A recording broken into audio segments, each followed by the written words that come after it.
Pendant de nombreuses années, Félix Tshisekedi a été connu comme le fils d'Étienne Tshisekedi, figure historique de l'opposition congolaise. Pourtant, avant de devenir président de la République démocratique du Congo en 2019, son parcours a été marqué par une longue période passée dans l'ombre, entre exil, activité professionnelle en Belgique et engagement progressif dans la vie politique congolaise.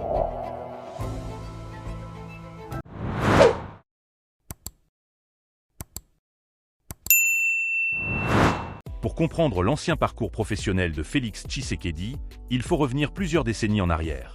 Né dans un contexte politique particulièrement agité, il accompagne sa famille lors des périodes d'exil liées au combat politique mené par son père contre différents régimes qui se sont succédés en République démocratique du Congo. Une grande partie de sa vie se déroule ainsi en Belgique, principalement à Bruxelles. Comme de nombreux membres de la diaspora africaine installés en Europe, il doit composer avec les réalités de la vie quotidienne loin de son pays d'origine. Contrairement à l'image que certains peuvent avoir aujourd'hui d'un futur chef d'État, Félix Tshisekedi mène alors une existence relativement discrète, loin des hautes fonctions politiques qu'il occupera plus tard. Durant cette période, il suit également des formations dans le domaine du marketing et de la communication commerciale. Ces études lui permettent d'acquérir certaines connaissances en gestion, en communication et en organisation, des compétences qui lui seront utiles dans son parcours politique futur. Que Tozabana va profiter que papa Ibaki Mbongo ya Congo, avant si bango na villa na poto, bakei basali ndenge bana ya ba régime ya kala o ezaki non biso tokenda poto ya kokima tokei lokwa ba réfugié politique to changer ba kombo ya lokuta to koti Braza to vandi un mois na Braza en 1985 début 85 toye kokende poto le temps tokende poto to sala à peu près 2 ans, imaginez-vous avec le cas pourtant o ezaki canabiso to sala à peu près 2 ans avant ba papier na biso et bonga donc to koka otanga to ko sa ba nini. Et donc, Totangaï ba classe na biso, Totangi, c'est vrai, moi, dans Sali Institut supérieur, Institut commercial, des carrières commerciales à Bruxelles, rue de la Fontaine, dont Nabima Kuna. Oui, je ne sais pas ce qui est ça, on a Google, enfin, Institut des carrières commerciales les Ali. Donc, Institut des carrières commerciales, c'est rue de la Fontaine, numéro 4 à Bruxelles. Donc, j'ai fait ma formation, il y a marketing et communication Kuna. Dans Silici Kuna. Et bon, et puis j'ai voulu, comme on savait le Balikambo Yamisala, j'ai travaillé d'abord dans la compagnie d'assurance Zurich Vita. C'était la branche Vita, c'était la branche assurance vie. Il y a compagnie d'assurance Zurich. À l'époque, c'était sur la rue de la Loi. Siko et comment sur avenue Lloyd. Je crois que la branche assurance vie, je crois que c'est une société suisse. Ensuite, j'ai été dans Salagi na call center où il y a la vente parce que j'ai fait le marketing. Donc vente il y a par Techni Search, ça se trouvait à Leuven parce que Nazarov en avait à Leuven.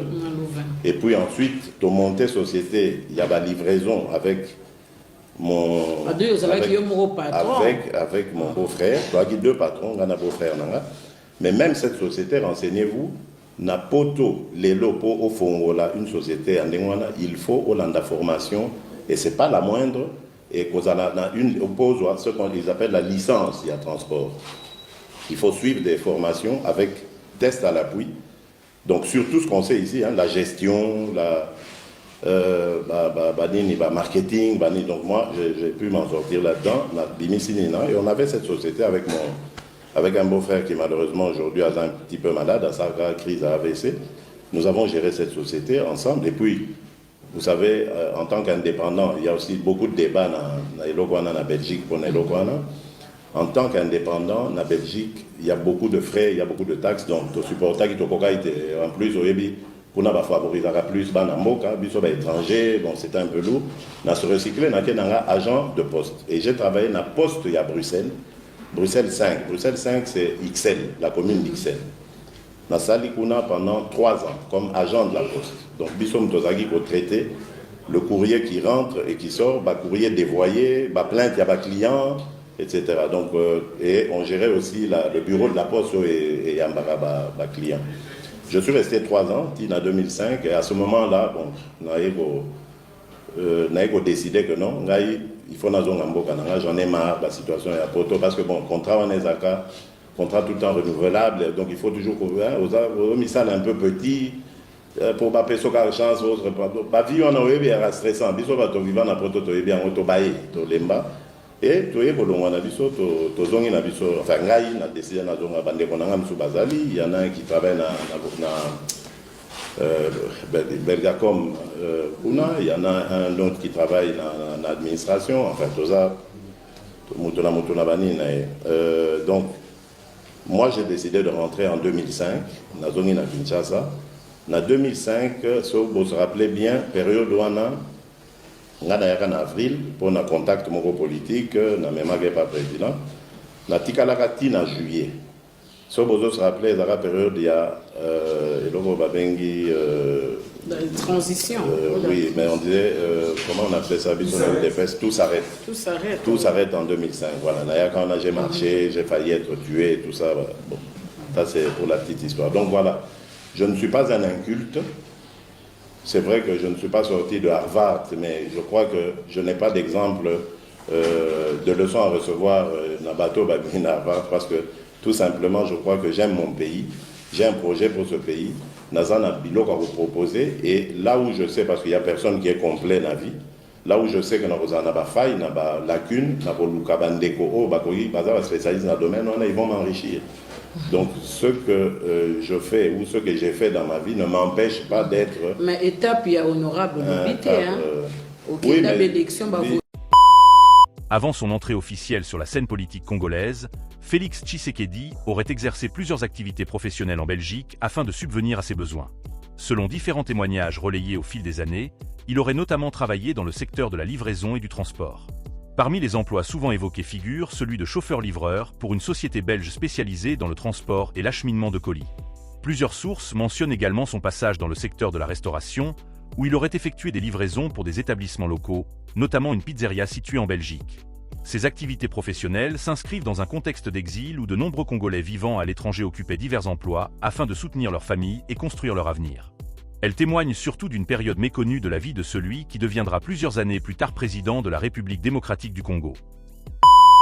Même s'il vit une partie importante de sa vie en Belgique, Félix Tshisekedi reste étroitement lié à la politique congolaise à travers l'engagement de son père et les activités de l'Union pour la démocratie et le progrès social, plus connue sous le nom d'UDPS.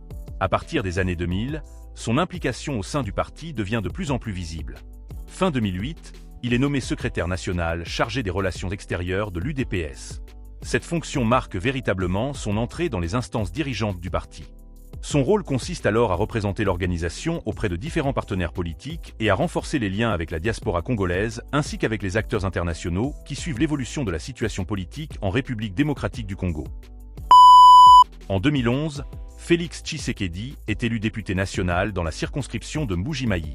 Cependant, dans le contexte très tendu qui suit l'élection présidentielle de cette année-là, l'UDPS conteste les résultats officiels du scrutin. Conformément à la ligne politique adoptée par son parti, il décide alors de ne pas siéger à l'Assemblée nationale. Cette décision, très commentée à l'époque, illustre sa fidélité à la stratégie politique défendue par l'UDPS et par son père, Étienne Tshisekedi. Même sans exercer effectivement son mandat parlementaire, cette élection contribue à renforcer sa visibilité sur la scène politique nationale et à le positionner progressivement parmi les figures montantes du parti. Les années suivantes marquent une montée en puissance rapide de Félix Tshisekedi au sein de l'UDPS. En 2016, il devient secrétaire général adjoint du parti, un poste stratégique qui lui permet de participer davantage à la gestion quotidienne de l'organisation. Après le décès d'Étienne Tshisekedi en février 2017, une nouvelle étape s'ouvre pour l'UDPS. En mars 2018, Félix Tshisekedi prend officiellement la direction du parti fondé par son père. Cette transition représente un moment historique pour l'une des principales formations politiques du pays. Quelques mois plus tard, il est désigné candidat de l'UDPS à l'élection présidentielle de décembre 2018, un scrutin qui va profondément changer son destin politique.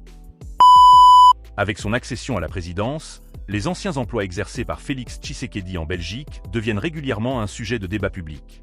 Certains de ses adversaires politiques utilisent ce passé pour remettre en question son expérience ou ses compétences. Au fil des années, les références à ses activités de chauffeur-livreur ou de livreur de repas ont parfois été reprises dans le débat politique, aussi bien à l'intérieur qu'à l'extérieur du pays. Ces éléments sont alors utilisés dans des échanges souvent marqués par les rivalités politiques régionales et nationales. À l'inverse, ses partisans considèrent que ce parcours illustre une trajectoire particulière. celle d'un homme ayant connu les réalités de l'exil, du travail ordinaire et des difficultés rencontrées par une partie de la diaspora congolaise avant d'accéder aux plus hautes responsabilités de l'État. Le parcours de Félix Tshisekedi, avant son arrivée à la présidence, est donc bien différent de celui de nombreux dirigeants africains. Entre son exil en Belgique, ses études en marketing, les différents emplois qu'il aurait exercés dans le secteur privé et son engagement progressif au sein de l'UDPS, son ascension s'est construite sur plusieurs décennies. Quelles que soient les opinions politiques, son histoire montre l'évolution d'un homme passé d'une vie relativement discrète au sein de la diaspora congolaise à la magistrature suprême de la République démocratique du Congo. Son ancien parcours professionnel continue aujourd'hui d'alimenter les débats, mais il constitue également une partie importante de l'histoire personnelle qui a précédé son accession au pouvoir. Merci d'avoir suivi cette vidéo jusqu'à la fin.